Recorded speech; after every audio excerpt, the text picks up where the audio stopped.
Harry Potter and the Sorcerer's Stone, Chapter 3, The Letters from No One.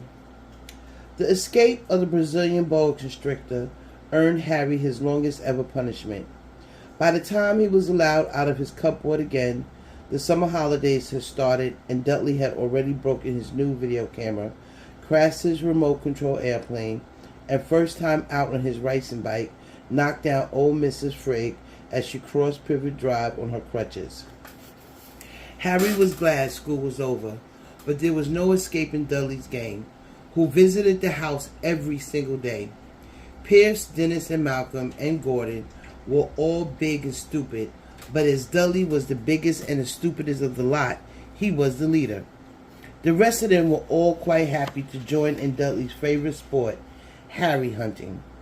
This was why Harry spent as much time as possible out of the house, wandering around and thinking about the end of the holidays, where he could see a tiny ray of hope. When September came, he would be going off to secondary school, and for the first time in his life, he wouldn't be with Dudley. Dudley had been accepted at Uncle Vernon's old private school, Smeltings. Pierce Pocus was going there too. Harry, on the other hand, was going to Stonewall High, the local public school. Dudley thought that was very funny. They stuffed people's heads down the toilet the first day at Stonewall, he told Harry. Want to come upstairs and practice? No thanks, said Harry. The poor little toilets never had anything as horrible as your head down it. It might be sick. Then he ran before Dudley could work out what he said. One day in July, Aunt Petunia took Dudley to London to buy his smelting uniform, leaving Harry at Mrs. Frigg's. Mrs. Frigg wasn't as bad as usual. It turned out she'd broken her leg tripping over one of her cats, and she didn't seem quite as fond of them as before. She let Harry watch television and gave him a bit of chocolate cake that tasted as though she'd had it for several years. That evening, Dudley paraded around the living room for the family in his brand new uniform. Smelting boys wore maroon tailcoats, orange knickerbockers, and flat straw hats called boaters. They also carried knobby sticks used for hitting each other while the teachers weren't looking. This was supposed to be good training for life later. As he looked at Dudley in his new knickerbockers, Uncle Vernon said gruffly that it was the proudest moment of his life. Aunt Petunia burst into tears and said she couldn't believe it was her little Ducklykins. He looked so handsome and grown up. Harry didn't trust himself to speak. He thought two of his ribs might already have cracked from trying not to laugh. There was a horrible smell in the kitchen the next morning when Harry went in for breakfast. It seemed to be coming from a large metal tub in the sink. He went to have a look. The tub was full of what looked like dirty rags swimming in gray water. "What is this?" he asked Aunt Petunia. Her lips tightened, as they always did if he dared to ask a question. "Your new school uniform," she said. Harry looked in the bowl again. "Oh," he said, "I didn't realize it had to be so wet." "Don't be stupid," snapped Aunt Petunia. "I'm dyeing some of Dudley's old things gray for you. It'll look just like everyone else's when I'm finished." Harry seriously doubted this, but thought it best not to argue. He sat down at the table and tried not to think about how he was going to look on his first day at Stonewall High, like he was wearing bits of old elephant skin probably. Dudley and Uncle Vernon came in, both with wrinkled noses because of the smell from Harry's new uniform. Uncle Vernon opened his newspaper as usual, and Dudley banged his smelting stick, which he carried everywhere, on the table. They heard the click of the mail slot and flop of letters on the doormat. "Get the mail, Dudley," Uncle Vernon from behind his newspaper. "Make Harry get it." "Get the mail, Harry.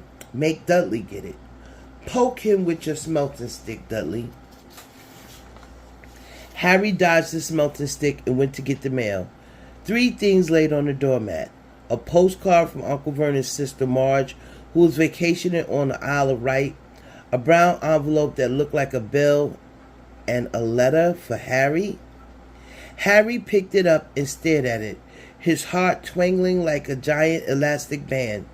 No one, ever, in his whole life had written to him. Who would? He had no friends. no other relatives. He didn't belong to the library, so he never even got rude notes asking for books back. Yet here it was, a letter addressed so plainly there could be no mistake. Mr. H. Potter, The Cupboard Under the Stairs, 4 Privet Drive, Little Whinging, Surrey. The envelope was thick and heavy, made of yellowish parchment, and the address was written in emerald green ink. There was no stamp. Turning the envelope over, his hand trembling, Harry saw a purple wax seal bearing a coat of arms, a lion, an eagle, a badger, and a snake, surrounding a large letter H. "Hurry up, boys," shouted Uncle Vernon from the kitchen. "What are you doing, checking for letter bombs?" He chuckled at his own joke. Harry went back to the kitchen, still staring at his letter. He handed Uncle Vernon the bill and the postcard, sat down, and slowly began to open the yellow envelope. Uncle Vernon ripped open the bill, snorted in disgust, and flipped over the postcard. "Marge is ill," he informed Aunt Petunia. "Ate a funny whelp."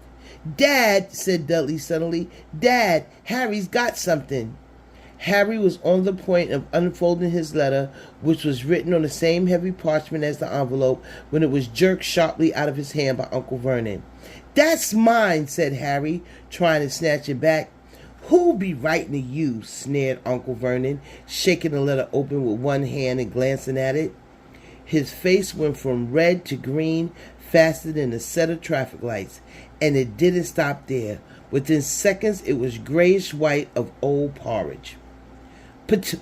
"Petunia?" he gasped. Dudley tried to grab the letter to read it, but Uncle Vernon held it high out of his reach.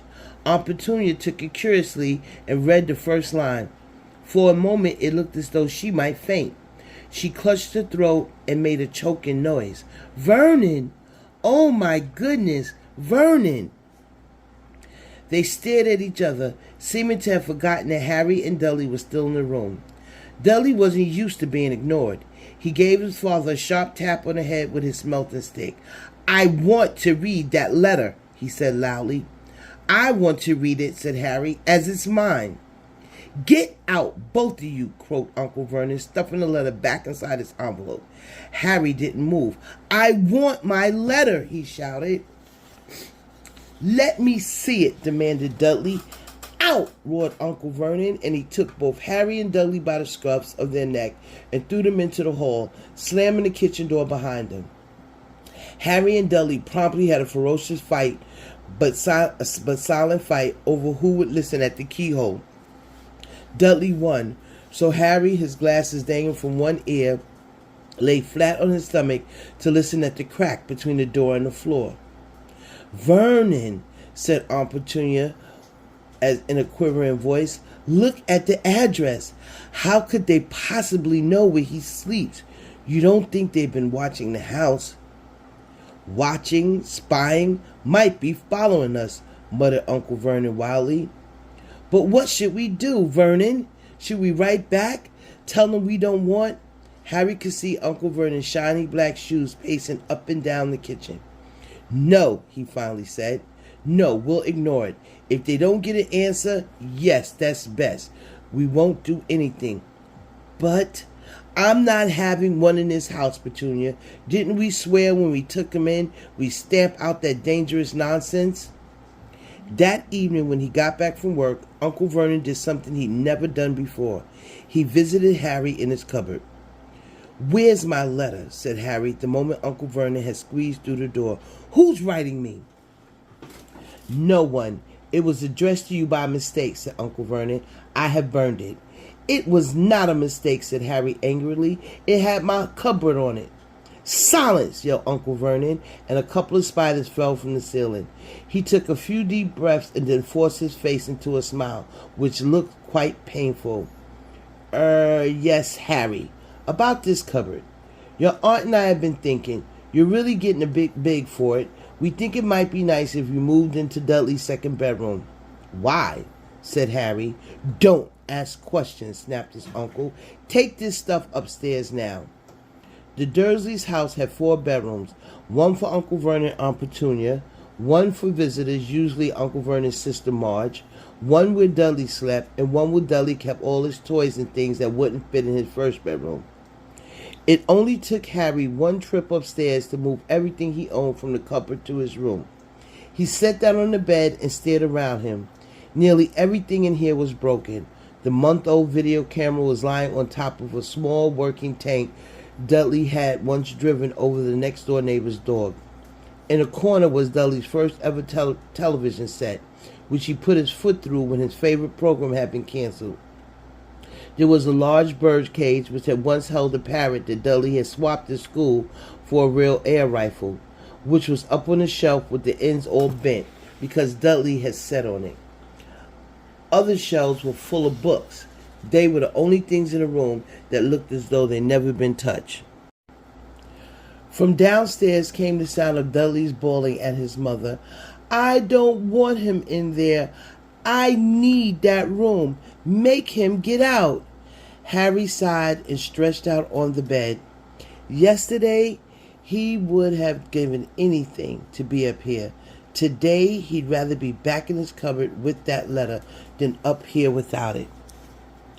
Next morning at breakfast, everyone was rather quiet. Dudley was in shock. He screamed, whacked his father with his smelting stick, been sick on purpose, kicked his mother, and thrown his tortoise through the greenhouse roof, and he still didn't have his room back. Harry was thinking about this time yesterday and bitterly wishing he'd opened the letter in the hall. Uncle Vernon and Aunt Petunia kept looking at each other darkly.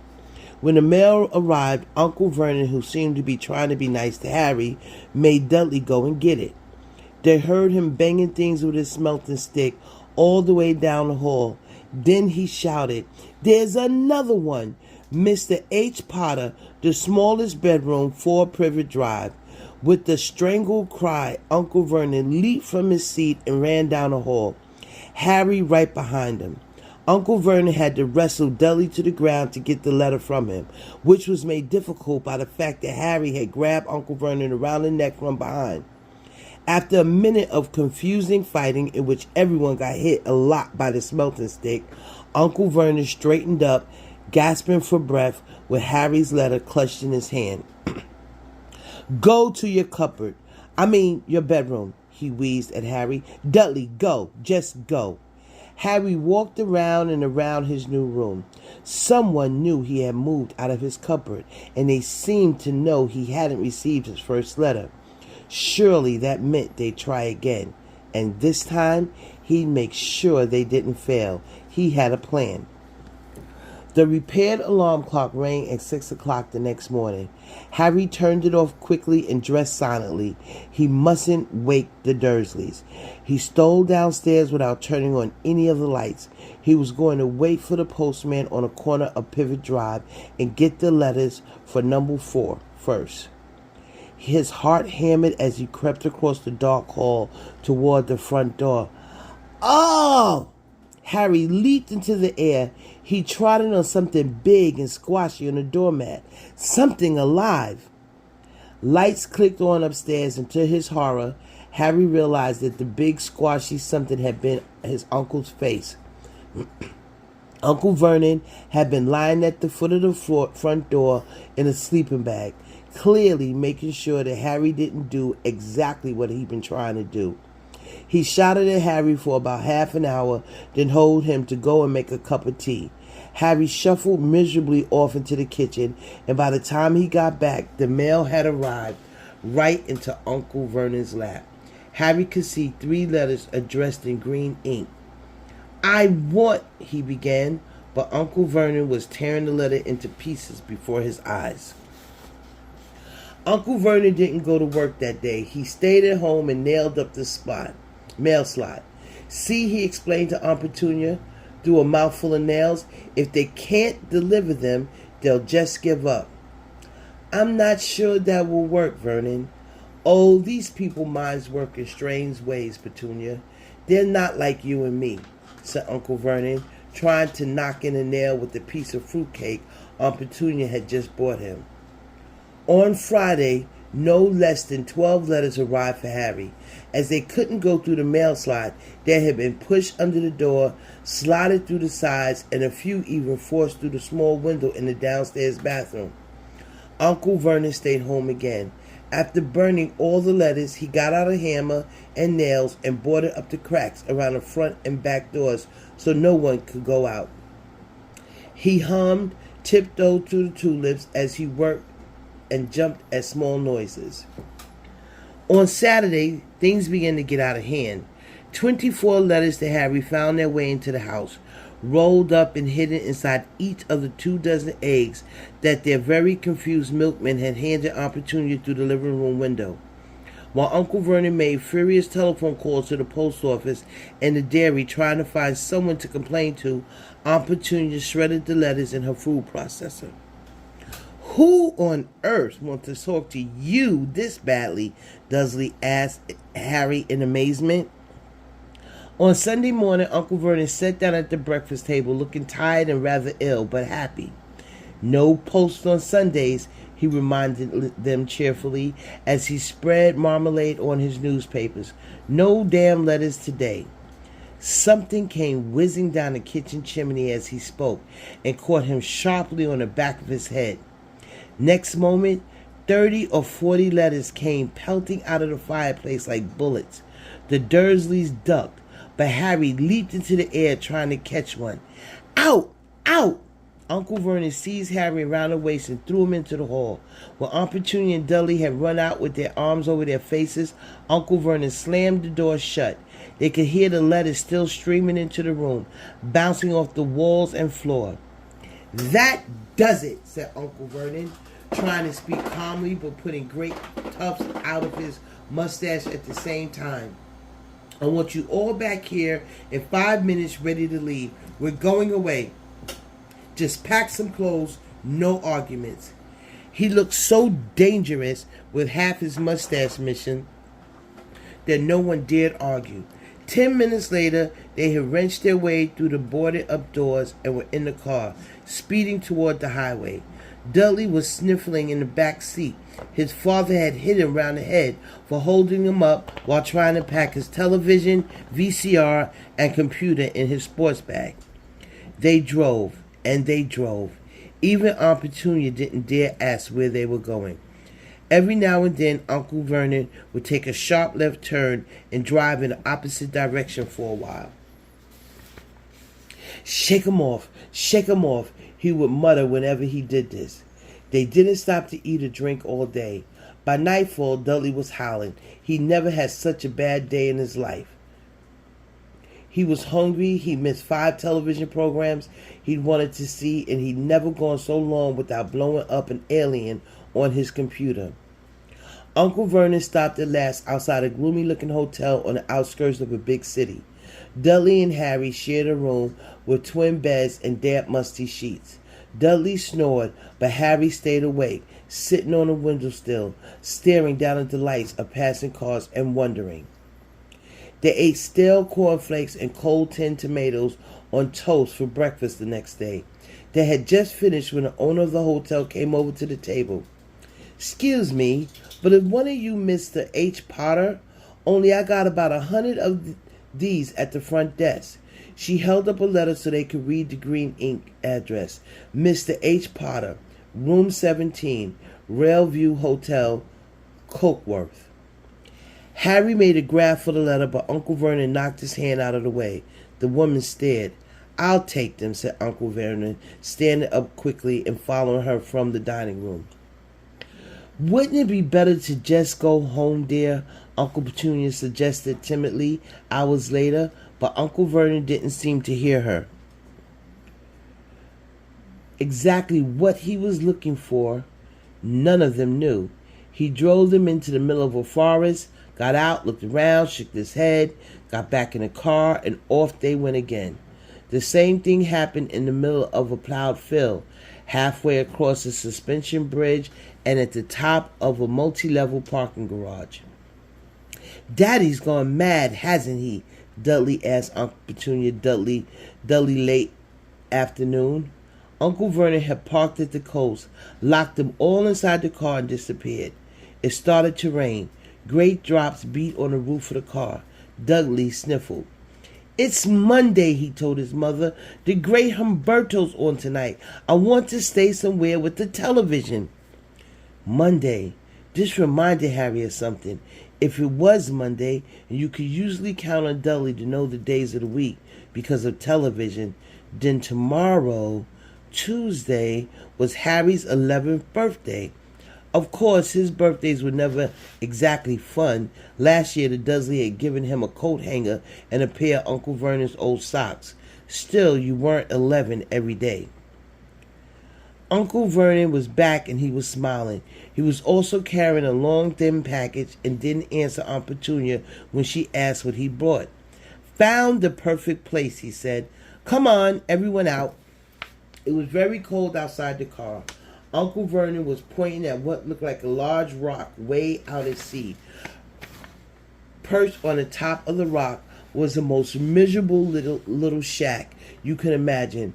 One thing for certain, there was no television in there. "Storm forecast for the night," Uncle Vernon said gleefully, clapping his hands together, and this gentleman kindly agreed to lend us his boat. A toothless old man came ambling up to them, pointing with a rather wicked grin at an old rowboat bobbing in the iron-gray water below them. "I've already got us some rations," said Uncle Vernon, "so all aboard." It was freezing in the boat. Icy sea spray and rain crept down their necks, and a chilly wind whipped their faces. After what seemed like hours, they reached the rock, where Uncle Vernon, slipping and sliding, led the way to the broken-down house. The inside was horrible. It smelled strongly of seaweed. The wind whistled through the gaps in the wooden walls, and the fireplace was damp and empty. There were only 2 rooms. Uncle Vernon's rations turned out to be a bag of chips each and 4 bananas. He tried to start a fire, but the empty chips bags just smoked and shriveled up. Could do with some of those letters now, eh?" he said cheerfully. He was in a very good mood. Obviously, he thought nobody stood a chance of reaching him here in a storm to deliver mail. Harry privately agreed, though the thought didn't cheer him up at all. As night fell, the promised storm blew up around them. Spray from the high wind splattered the walls of the hut, and a fierce wind rattled the filthy windows. Aunt Petunia found a few moldy blankets in the second room and made up a bed for Dudley on a moth-eaten sofa. She and Uncle Vernon went off to the lumpy bed next door, and Harry was left to find the softest bit of floor he could to curl up the tiniest, most ragged blanket. The storm raged more and more ferociously as the night went on. Harry couldn't sleep. He shivered and turned over, trying to get comfortable, his stomach rumbling with hunger. Dudley's snores were drowned by the low rolls of thunder. They started near midnight. The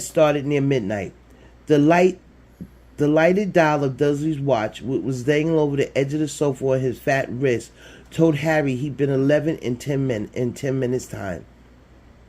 He laid and watched his birthday tick nearer, wondering if the Dursley would remember it all, wondering where the letter writer was now. 5 minutes to go. Harry heard something creak outside.